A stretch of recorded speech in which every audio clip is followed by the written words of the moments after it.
Hi, everyone. My name is Molly, and I am the co-author of the story Captivity. Sarah Bigelow and I have been writing the whole series, and it's a cool story. We're really excited about it. It's set in a post-apocalyptic dystopian world where shifters outnumber humans, but the humans still kind of have the upper hand. They have the money, um, they have the power, and they're called bushis. The humans are called bushis, which is a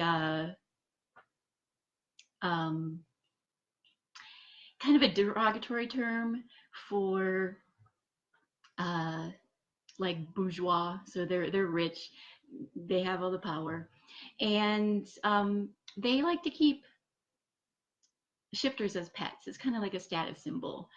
So if your neighbor has a doxy, you need a doxy. If your brother has a phoenix, you need a phoenix. And some of them are status symbols, and some of them are more um, for healing properties and things like that. Like phoenixes have healing tears. You can heal anything with phoenix tears. Looks like April joined. Hey, April, how are you doing? Just giving a little rundown right now on the captivity world. And so part of the, and Sarah, hey, Sarah's here too. So thanks. I know, Sarah, you're at work. So thank you for logging in and listening to this excerpt. I'm sure you've heard it before. You've read it before, like probably 5 times since since you're my co-author. So we have the shifters that are kept as pets, and then there's kind of another group of shifters that are trained to be weapons for the government. Um, there's different organizations. One of them is called the Phoenix Location Agency, and one of our narrators, Lorelei, is a siren. She's a member of the Phoenix Location Agency, or the PLA, and her job is to bring back any shifter that runs away. So it's not like happy time in these cages for these shifters. They try to escape. And that's where the PLA comes in. That's where Lorelei and the PLA comes in. That her job is to go and find these escaped shifters, bring them back to their owners, and collect money for them. So she's technically like a government bounty hunter. And then there's some other shifters who are informants and things like that. So it's a little shady gray area. And one of the other organizations is called the Magical Creature Underground, or the MCU. If you kind of look off to your right, you can see some links. Thanks, CJ. I hope you like it. So you can see some links on the side. You got pre-order the box set, 99 cents for 23 stories. That's a really great deal. The price is going to go up eventually, and the set is limited edition, so make sure you order it while it's still available. Don't wait, get it while you can. Also, there is a Captivity short story, a prequel story in the box, in the anthology Fierce and Faded. That's out now. That's a free download. So if you want to know a little bit of the backstory to Captivity, then download Fierce and Faded. Yes, Sarah said, we love our acronyms. Yeah, we got a lot of them, but they're pretty easy to keep track of. And I also, I put a link to sign up for my mailing list. I'm trying to build my mailing list. And of course, telemarketers are calling me right now, but I'm not going to answer that. So sign up for my mailing list, and there's a free exclusive short story set in the Captivity world. And I'm going to be reading off my phone. I'll try to make sure to make eye contact. And what I think I'm going to do is I'm going to read to the page break, and then check comments, and then continue after the page break. So where we're at in this point of the story, this is chapter 6. And our Phoenix Aiden, who used to be Keegan, which you can find out more in Fierce and Faded, he has escaped from his owner and made a run for it. And the owner, whose name is Mrs. Fabergé, has called in the Phoenix Location Agency, and Lorelei answers the job. So she figures out pretty quick, because she's shown a picture of Aiden, that that's really who she knows as Keegan. And she Keegan, that's kind of like his thing. He like runs all the time. He does not want to be kept in a cage.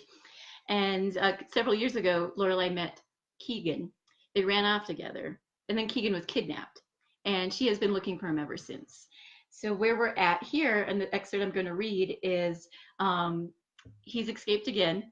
She's gone looking for him.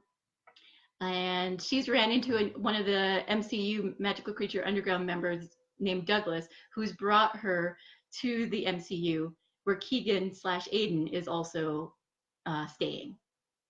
So that's where I'm starting. She's pretending to be mind controlled so that no one will think that she is kind of not on their side. So this is chapter 6. Even though Madame Fabergé had shown me a photo of her pet Aiden, that I knew as Keegan, part of me expected it not to be him. I had spent so many minutes, hours, and years waiting for this moment, for this reunion. Now that it was here, I didn't know what to do. Usually I would just beg and take my mark, but Keegan was different. Keegan was always different. Here he was, though. He just stared past me as if he didn't know me. I couldn't wait any longer. I needed to hold him and touch him again. Keegan? I dropped my pretense of being glamored. I ran past Douglas and threw my arms around Keegan. He continued to stand with his hands to his side. Okay, not the reaction I was expecting. Wasn't he happy to see me? Maybe he blamed me for not coming to rescue him sooner. I pulled back and searched his blank face. What's wrong? I asked. I've been searching 3 years for you, I swear. I never gave up, no matter how many dead ends I hit. I kept looking. Tears sprang to my eyes when he continued to stare at me, at some unknown spot over my shoulder. He seemed more interested in the door than at me. I kept looking, I swear. He doesn't remember you, Lorelei. Douglas, all bravado but secretly sensitive, sounded sympathetic before peeling my arms from Keegan. Douglas held me against himself with one arm across my chest in case I made a run for Keegan again. I didn't bother to struggle, nor did I tell him to move his arm or lose it. All I could think of was that blankness in Keegan's eyes. Did he really not remember me at all? You of all creatures should know how it works with phoenixes, Douglas continued. Each new life means he forgets his old one. You're part of his old life, Nadel. I sagged against Douglas, but we talked about it before. Keegan said he'd always remember me, no matter what. I watched Keegan pace from foot to foot. He looked scared, broken, and confused. Is that what 3 years of captivity did to him? I have one memory of your face, Keegan offered. That is all. I'm sorry. For your sake, I wish it was more. Nothing? Nothing at all? Feeling lost and defeated, my knees buckled. I would have fallen if Douglas didn't still have a hold of me. I'm sorry, Keegan repeated. Nothing at all. Then we have a page break. She faints. And then we have our scene break. I don't remember losing consciousness.